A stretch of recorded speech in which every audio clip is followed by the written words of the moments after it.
Good morning. I mean, it's not morning, or it's morning in California. Yeah. So, good afternoon, my Women's Council family.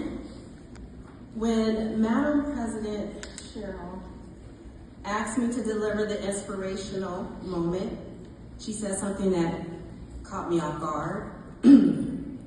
She said that I could share my story. And honestly, my first thought was, what story?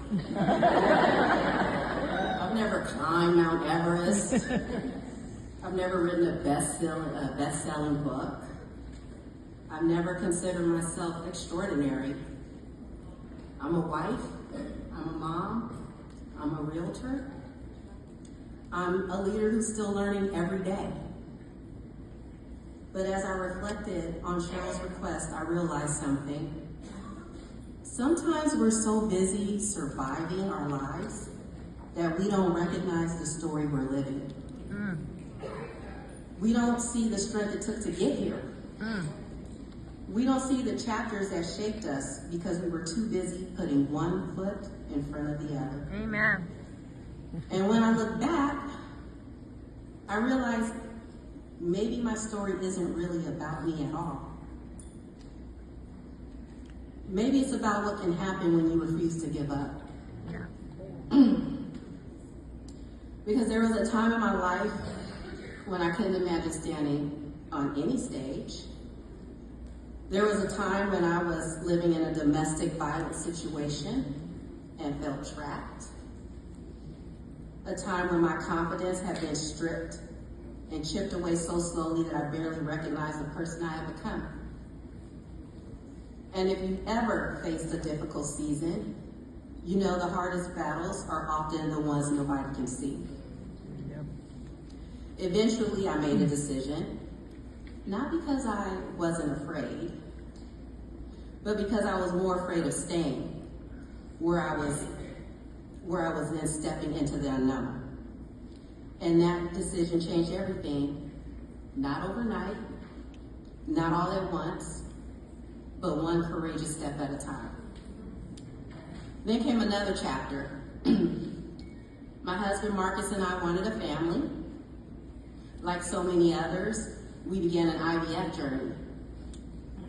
A journey filled with hope, uncertainty, setbacks, prayers, and faith.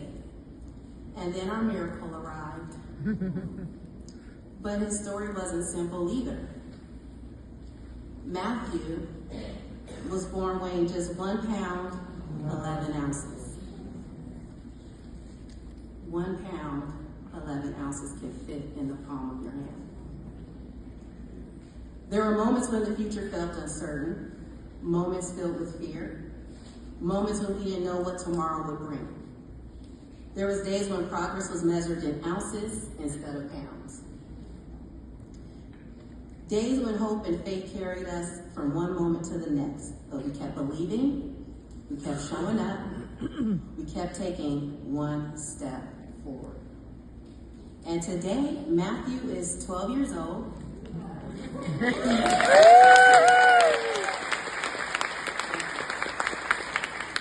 He's almost taller than I am. Yeah. And he's thriving. And every time I look at him, I'm reminded that some of life's greatest miracles begin in moments that look impossible. That realization changed how I view success. It changed how I view leadership. Because leadership isn't about being the star.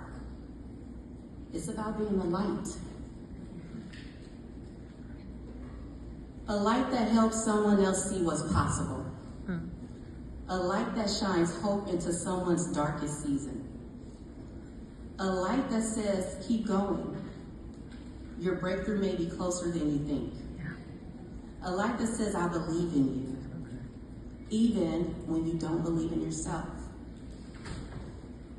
A light that reminds people that their current chapter, it isn't the final chapter. And when I look around this room, that's what I see. I see women who have been that light for others. Women who opened doors, women who offered encouragement, women who mentored someone, women who helped another woman see a future she couldn't yet see for herself. That's the power of Women's Council. We don't just build businesses, we build people. We build confidence, we build leaders. Think about your own journey for a moment.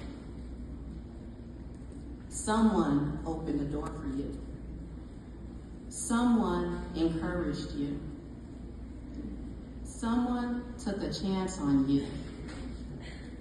Someone saw greatness in you before you saw it in yourself.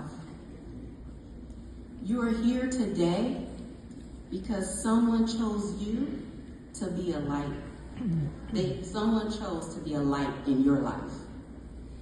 And now, it is our turn.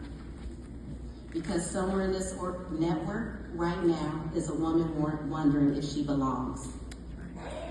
Somewhere is a member questioning whether she should step into leadership. Somewhere is someone carrying a burden no one else can see. And she doesn't need perfection from us. She doesn't need all the answers. She needs our belief.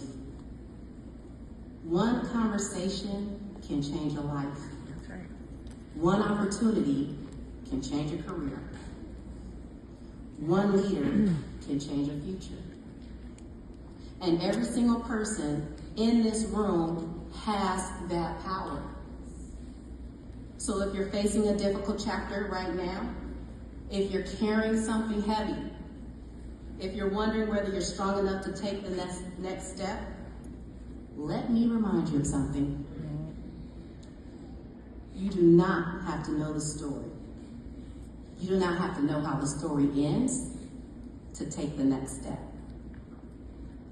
You only need enough faith to take the next one and the next one. Because resilience isn't built in this easy seasons. It's built in the moments when you decide to keep moving forward anyway.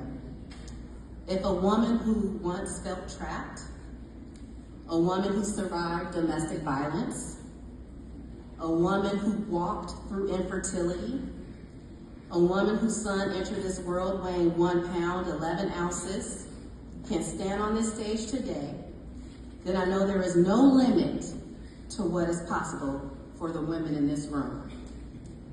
You may not think you have a story. You may think you're just doing your job, building your business, serving your clients, raising your family, leading your network, trying to get through life's challenges the best way you can. But you do have a story of resilience, a story of courage, a story of perseverance, a story that may be inspiring someone right now and you don't even know it. So don't underestimate the power of your journey, because someone is watching how you handle adversity.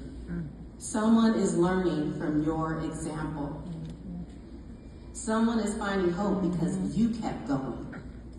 And if my journey has taught me anything, is that the most powerful thing we can do isn't to be